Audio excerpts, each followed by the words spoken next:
There's nothing like getting out of the car when you're nominated for an Academy Award, which is like the penultimate moment in someone's career, or when you're stepping out into a very high profile moment. I wanted the women that I was working with to feel good.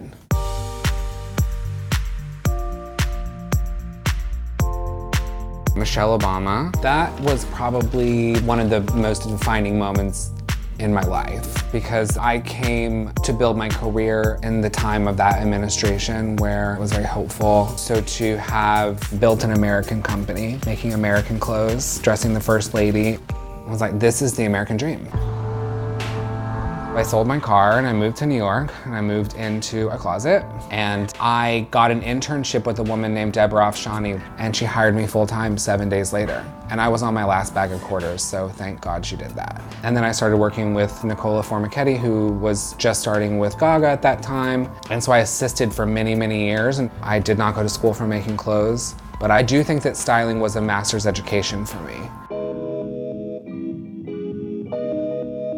All of my girlfriends are women who have taken risks in their own lives.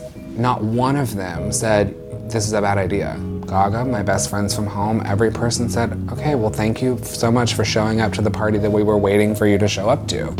What's great about the relationship with Gaga is that when your life changes, to have somebody to understand what that feels like, for which I was very ill-prepared. My whole life changed.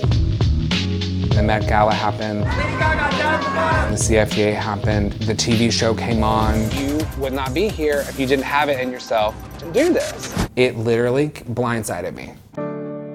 Super shortly after that, my mom became sick. Everything went like that.